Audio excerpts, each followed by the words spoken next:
let's begin. Prayer of understanding.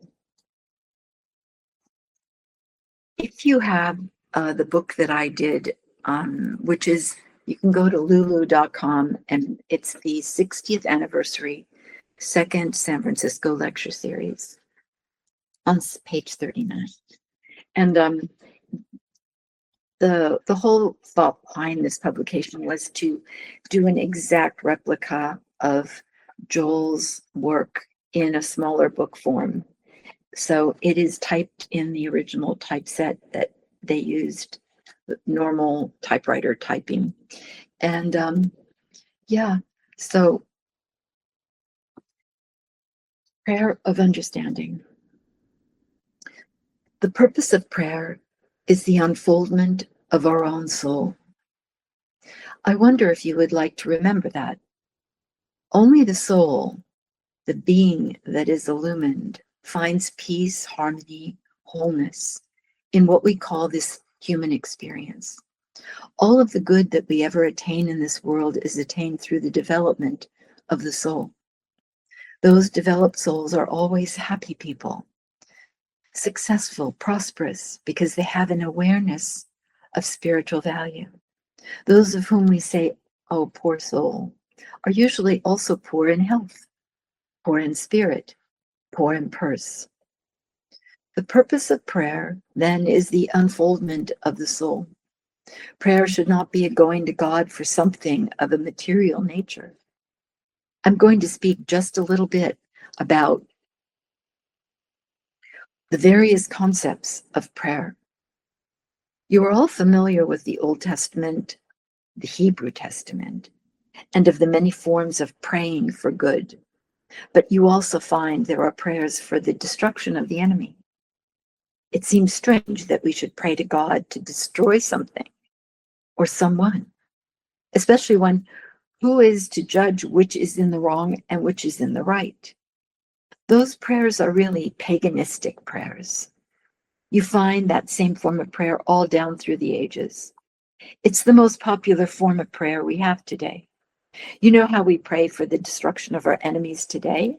As a matter of fact, we have recently been guilty of praying for the destruction of one nation and then joining it as an ally and praying for the success of its arms, and soon after praying for its destruction again. Mustn't that give God a good laugh?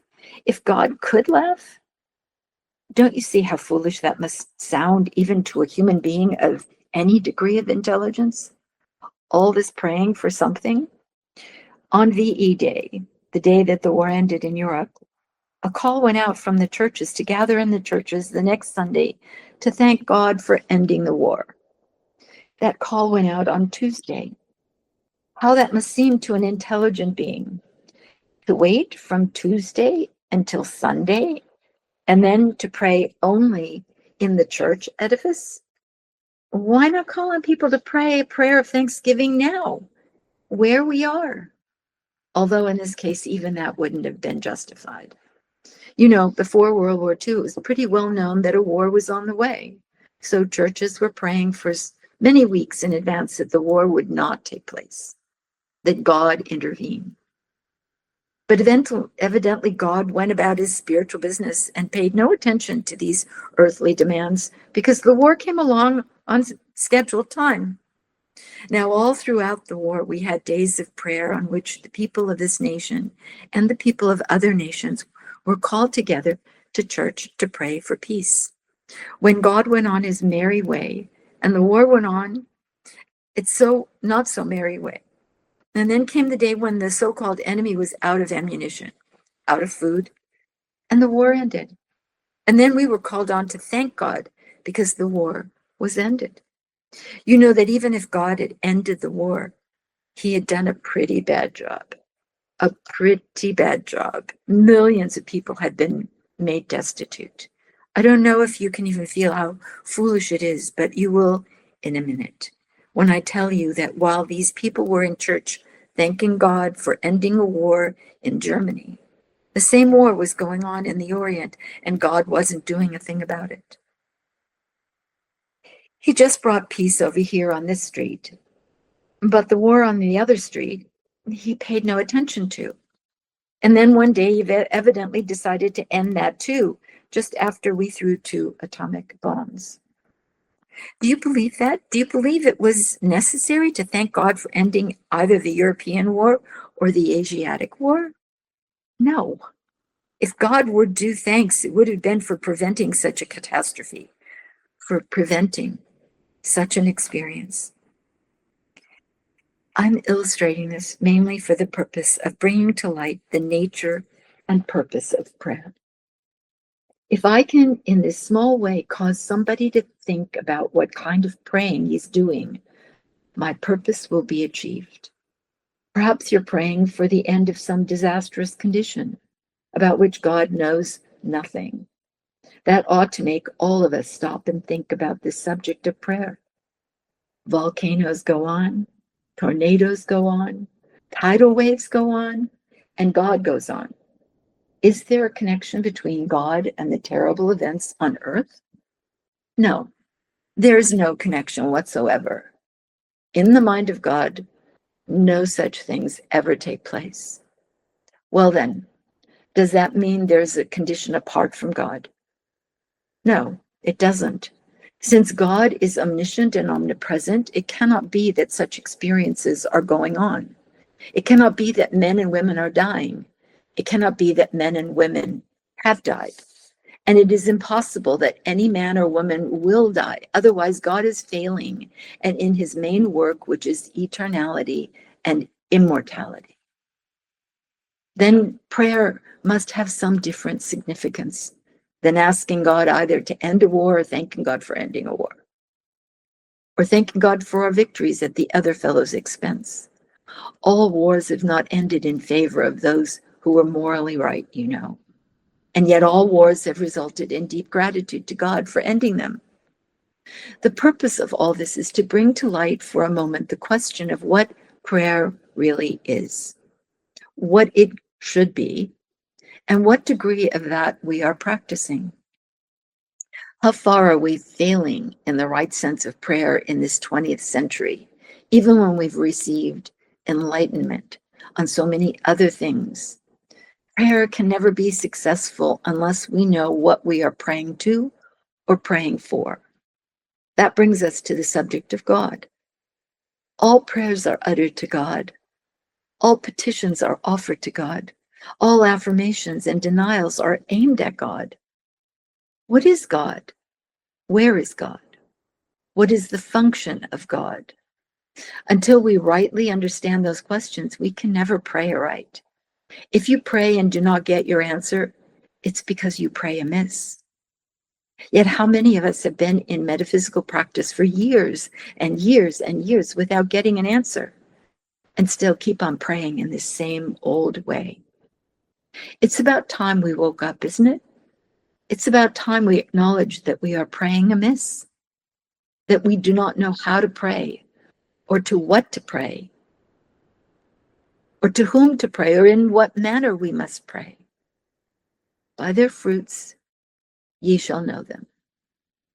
If you are praying correctly, you are showing it forth in the degree of harmony, health, wholeness, prosperity, success you express. And I don't mean that just because you have a healthy body or lots of money. It's proof that you're praying aright. Oh no, there are many people who know nothing of praying who are physically healthy and materially wealthy. No, I mean that if you are praying aright, you are reaping the fruitage of the Spirit. And the fruits of the Spirit are love, well-being, peace, joy, dominion, spiritual qualities, not material things. Spiritual qualities which appear to us externally as wonderful physical universe. So the first question that has to be answered with our consciousness is, what is God? Until that is solved, we will never know the answer to what is prayer. Strangely enough, and I'm sorry about it too, I can't tell you what God is. I doubt that anyone can. I can give you a lot of names for God, but you can find those for yourself in the Bible and in metaphysical literature. God is love. God is mind. God is soul. God is spirit. God is life eternal. But that doesn't tell you what God is. That just gives you a lot more names for the same word, God. It takes one word and puts it in its place, another. But it does not tell you what God is. No one will ever tell you that, for that is something which is found within your own being. It is for this reason that I can say the purpose of prayer is the unfoldment of your own soul. As you go within, as you go within your own mind, within your own consciousness, with the question, what is God? Or Father, reveal thyself. Or speak, Father, thy servant heareth. As you adopt that attitude of life, you are really praying. You are really turning within and asking God to reveal itself to you. You are asking that your own soul be revealed, be brought forth, in Bible language perhaps, be enlarged. Of course, God, soul, is infinite and can't really be enlarged, can't be developed. The seeming development lies in our conscious awareness of that which already is infinite and omnipresent. But we have here political license. And so we can say the development of the soul or the enlargement of the soul without really meaning that. We do mean developing our sense of soul, developing our conscious awareness of the nature and character of soul, of God. It's our sense that is enlarged, not God. God is already infinite. God is already omnipresent. But the omnipresence of God is of no avail except to those in proportion only as we come into conscious awareness of that presence. All the secrets of television and all the secrets of the jet plane have always existed in consciousness and always have been available. But were of no use until someone caught the very first glimpse of the secret, caught the first awareness, and from there developed it, and ultimately brought forth the secrets in their fullness. So it is with God. God is infinite. God is omnipresent. God is omniscient. God is all wise.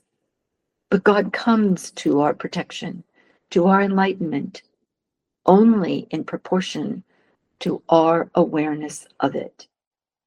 Therefore, the first step in our spiritual experience must be learning the nature of God. And in learning the nature of God, we are praying. That's real prayer. That's the highest and finest prayer there is on this plane.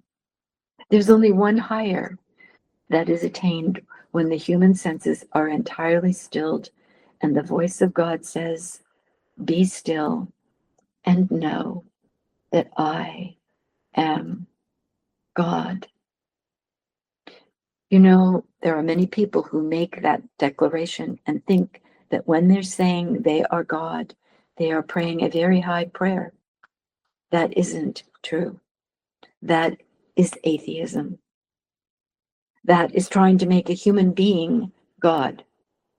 That's like I said the other night about developing ourselves, not through religion, but through psychology, making the human mind our God, making the human mind power. Oh, no, no, no, those are steps on the way. But when the human mind, when our thinking, reasoning mind is entirely still, and we hear a voice saying, know ye not that I am God? Then you have reached the highest prayer there is in all the world.